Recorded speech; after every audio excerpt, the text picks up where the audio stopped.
What's up, guys? How's it going? This is my first Outriders video. Please don't expect more unless you guys really want them. But I wanted to talk about this Infinite Reaper build that the dev team put out yesterday, which I did not see until this morning, of course, because Thanksgiving was yesterday, of course. But this build is actually pretty cool. Oops. Where the Infinite Reaper build focuses on the death-proof armor set for the Devastator, and since I've had extremely bad luck, I just completely quit playing Devastator altogether. And when I saw this, I was like, oh, I actually have those pieces minus the boots. So I thought, why not try it out and see what happens? This build, I haven't seen anybody else make a video on this build yet, probably because they just released it yesterday, and we were all out stuffing our faces, well, most of us. In the video they show level 35 enemies, and I was like, okay, that's really cool, they're going splat, but does this build really do that? And the thing I can say about the build is that it actually does work. There are some minor tweaks that I would make to it, which I'll show you when I get to the build section. But if you haven't checked out this build and you're looking for something just different, I would say definitely check out this Infinite Reaper build, as it actually is pretty fun and you can get really high firepower out of it, especially if you can get better luck than me on pretty much the parts. So looking at the build, they did highlight the build where they talked about what's there, and I want more builds like this from the dev team, because this really opened my eyes to something. The middle tree I've never been a fan of, because I always thought, like, there's no way you can get damage out of this thing. There's no possible way you can get damage out of it. I've tried it multiple times and I've seen some people have some success with it, but they actually point out something pretty interesting here. And when I show you my version of what I've found successful for like CT15s, there's some slight tweaks here that could be made. As far as the armor and weapons go for their build, I think they really nailed it really well. There was a few things I was questioning before I started to play it, like why would they put damage absorber down here on the gloves? Why not just wear like cannonball gloves or something else, but it kind of makes sense. As far as the weapons, I definitely say you need Fortress, because this is an armor set that weaponizes your defense. So the more defense you have, the stronger you're going to get, and the more damage you're going to put out for both your anomaly power and your firepower. Mine is a little bit more firepower focused, but Fortress increasing your defense definitely does make it better. And it's funny how in the image that they posted, they still have the old listing for Fortress instead of the new one, but the new one actually works a lot better. So yeah, let's just get into it and check out this set.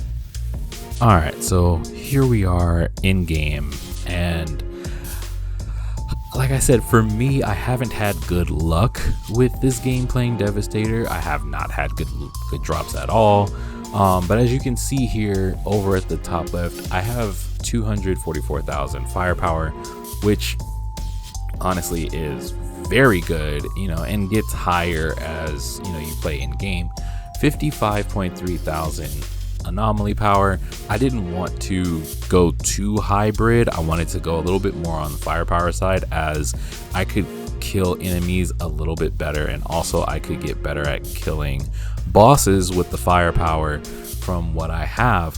So since I've gotten a couple death shields that were all at like 99,000 firepower,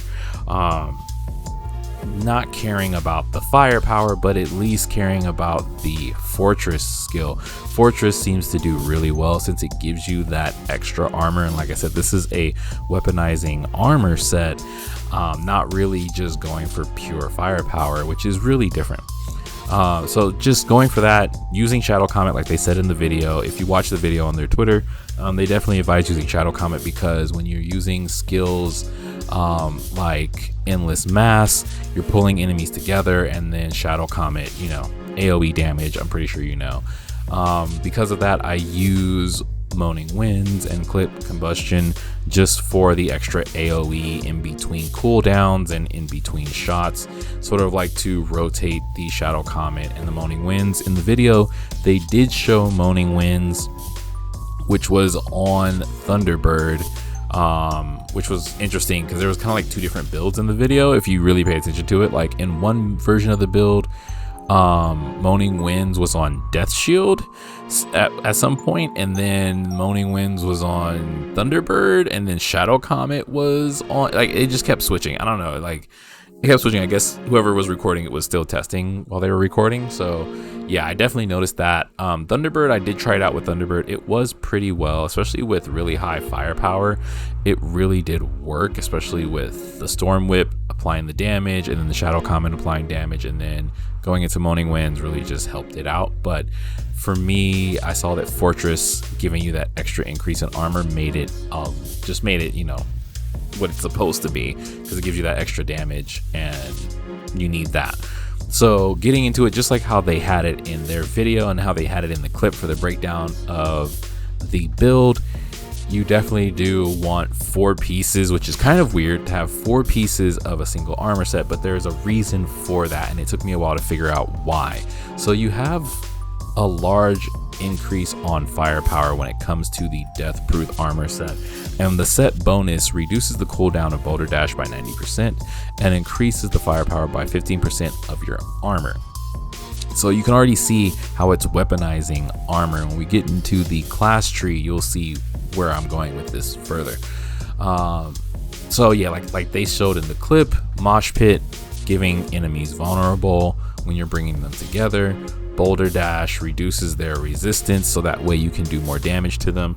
So one of the combos that they showed was using Endless Mass and the Mosh Pit to give all enemies vulnerable when they're clumped up together, and then running in with Boulder Dash to reduce their resistance, and then shooting them with the Shadow Comet to kind of just kill all the enemies. And it actually does work like that in actual gameplay. Moving on to the chest piece, you have increased duration for reflect bullets. That's mostly to just deal with snipers and long range enemies that are just shooting at you from afar. Kind of just gives you a little bit of an extra buff. I feel like you kind of don't need to focus on reflect bullets after playing it too much, where I feel like it would be better to spec into more defense. But when I get to the boots, I'll explain what I mean by getting into more defense. They have primal armor, just like in the image. On the legs, you have the primal chain gun, which Boulder Dash gives you more weapon damage based on the enemies that you hit, that you damage. For Boulder Dash's AoE slam that it does at the end of the run, or if you just activate it again, I feel like the AoE is too small. If the AoE was bigger, like how the enemy's AoE is when they do their melees, like when the elites do the humanoid elites do their melee hit, and has this really big AoE, which I'll show you in gameplay. You'll see it if you don't know what I'm talking about. If it was bigger, because sometimes when you're using Boulder Dash, you run either into, through, or past enemies, or if there's something to parkour over, what you'll do is you'll stand on that item and jump off of it and parkour into a melee hit, and sometimes you wind up going past the enemies that you're trying to hit with the AoE. So it kind of feels a little bit clunky in that way, where you're like, ugh, I ran past them, I missed the whole crowd, you know, because you were trying to spam the button, but then your character parkoured and jumped over, and it was like, why did you do that? Auto reflect is just so that you can use your abilities while moving around. Instead of holding the reflect, you just put up the shield and you know, do your shots, or, you know, use your abilities. It doesn't hold you back. Just like in the clip, they have damage absorber on the gloves, and this is something that I wanted to talk about. The damage absorber, it took me a while to figure out that extra armor was what was giving me the extra firepower. So I was thinking, when I was working on the build, I was like, well, you know, it would probably be better if I use the gauntlets of cannonball. That way I'm already in close range, I could do a lot of damage, you know, it might help. But then when I switch to it, you see how you lose about 14,000 firepower, and that's from the armor. And you see your armor goes down quite a lot from not having on the damage absorber. So damage absorber is definitely something that you want to have. And there is another mod called rejuvenation, which can give you an extra 14,000 armor, I think, when you refill your your health. So that's something that you could also use to help you out to gain more armor. But that's something that I would put on the boots, which I'll show you my boots and give you some more ideas. The bullet acceleration is to do more damage when enemies shoot at you and you reflect bullets back at them, which actually does help. And since you have the skills, not skills life leads, but since you have ways to deal more damage to them and kill them faster, it's going to help you recover health. And with my build, it actually saves me so that I can recover health a little bit faster. So I'll show you that in a second when we get to the class tree. And for my boots, like I said, I was pretty unlucky. I still haven't been able to find a good pair of boots that just have bonus firepower, close range, and maybe cooldown reduction. I would probably go with. I don't really know. They really didn't specify in the image because they were just like kind of like you can use whatever you want for the boots. It doesn't matter. But they did have the seismic impulse, I think it was, or seismic pulse, where it unleashes a pulse wave of damage every 6 seconds. I did not like that ability as I was playing the game. And the reason why was because it didn't feel like it was active enough to really do a lot of damage. So the reason I went with the cycle is because I changed my tree to actually incorporate health regeneration to get an extra 30% weapon damage in there. And the reason why I was bringing up rejuvenation is because if you find a pair of boots or even a pair of gloves, the gloves and the boots, I think you can switch on. I don't think you need the bullet acceleration. I don't think that's priority. The damage absorber definitely is, because you need the extra armor to increase your damage output.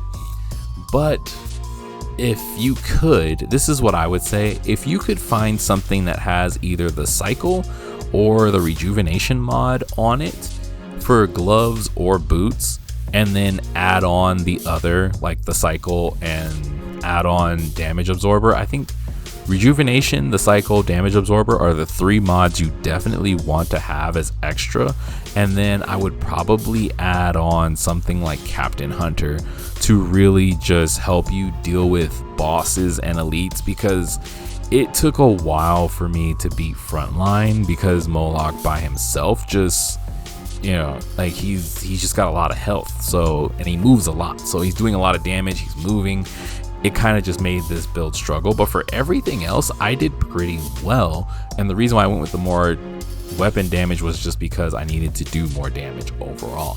So for the skills, as shown, you know, Boulder Dash, you want it because that's one of your debuffs.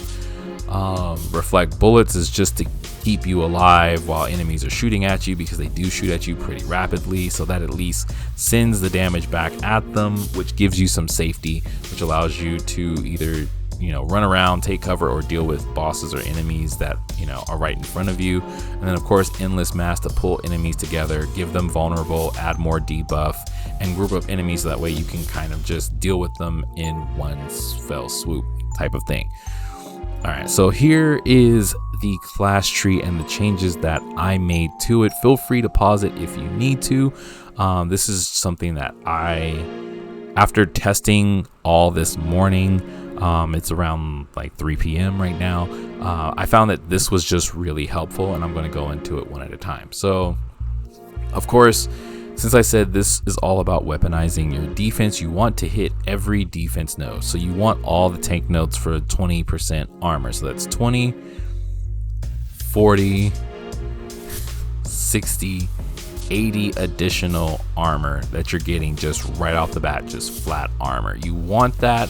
You don't want to skip on it. Now in their tree, they showed that they went with resistance instead of health rejuvenation.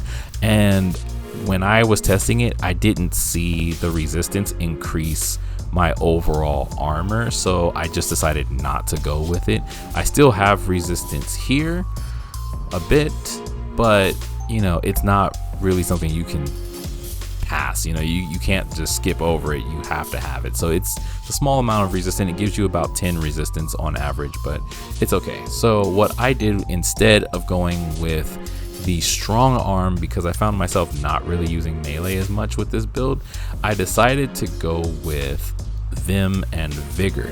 Vim and Vigor gives you an extra 10% per extra 10% weapon damage per Anomaly and Veins class node. So those are these 3 Anomaly and Veins class modes that give you the health regeneration. So since I'm getting an extra 30 from Vim and Vigor, you can see now why having the cycle giving me an extra 30 on top of that is giving me 60 total firepower. Well, weapon damage. So with those 3 that are right here, right at the start, that's an extra 60 for my build, which is what's helping me clear out enemies. Of course, you have your health nodes in the middle, which you can't skip over. Definitely get your armor, like I was saying before.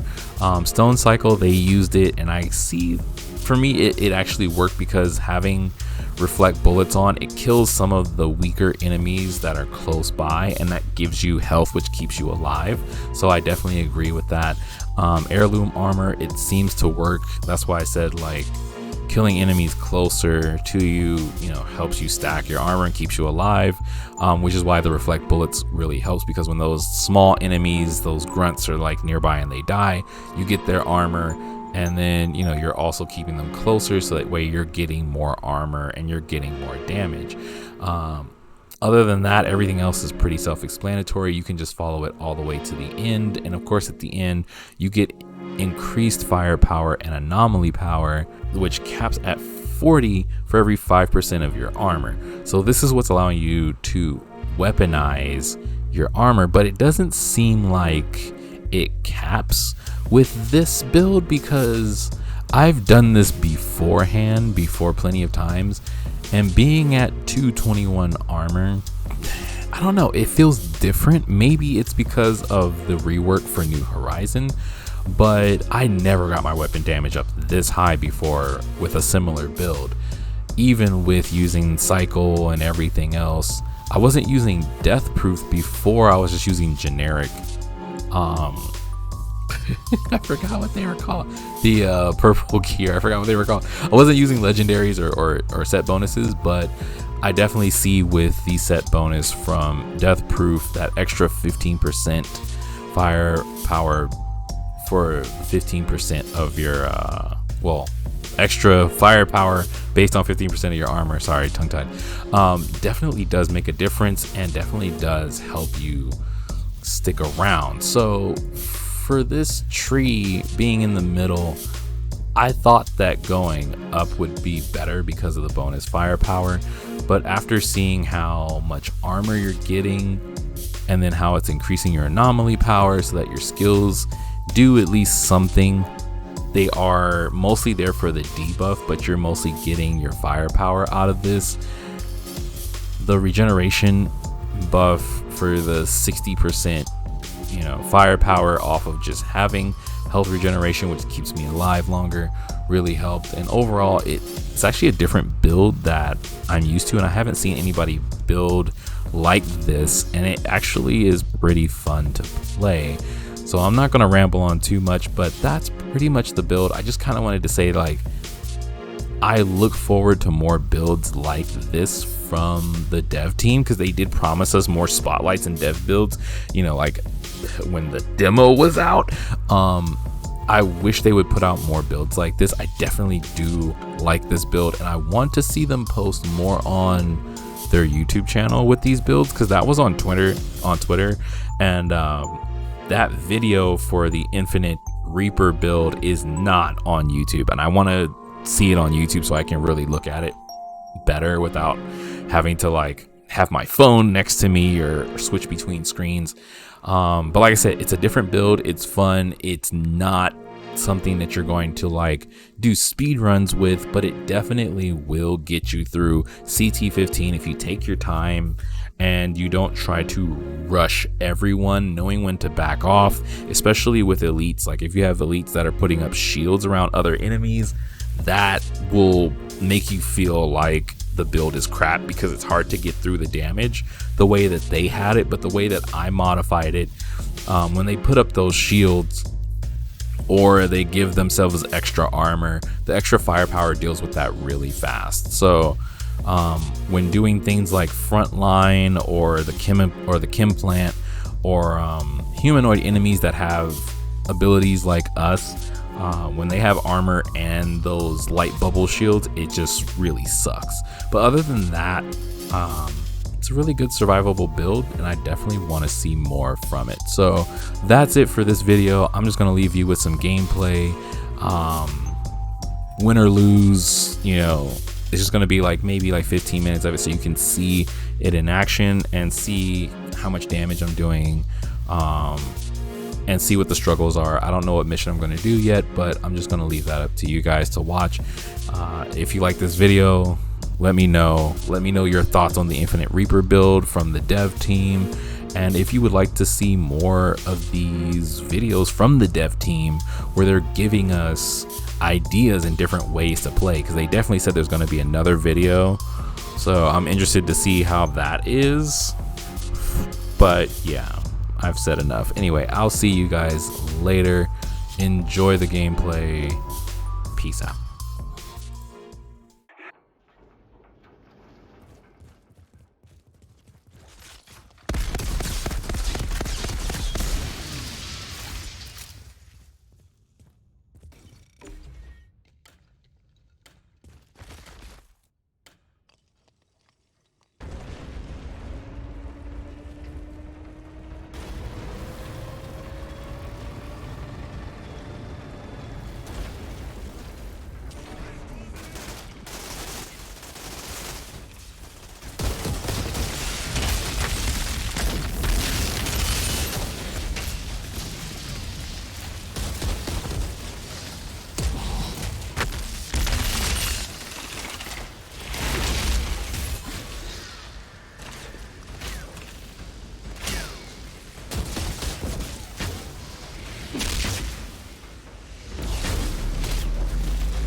What the hell is that noise?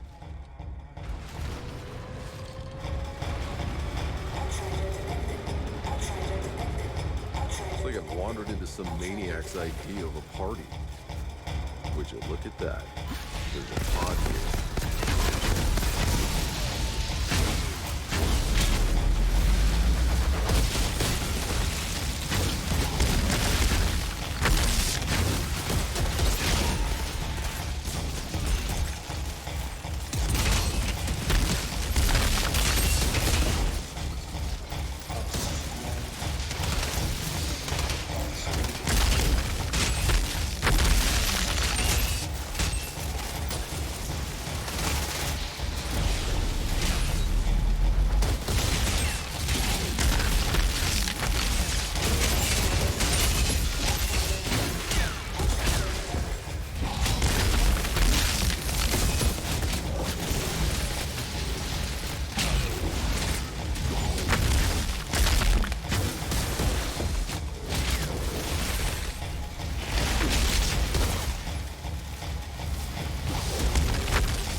Let's play.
Outrider detected. Cullen, the bandit Access leader's granted. taken care of. Your pass is clear. Where'd these bandits come from anyway? They were insurgents. Defected to our side months ago. Thought they'd get an easier time, but Corrigan just posted them right back to the front. Instead, they took off and settled down in my territory. Why I gotta suffer for Corrigan being a goddamn idiot, I'll never know.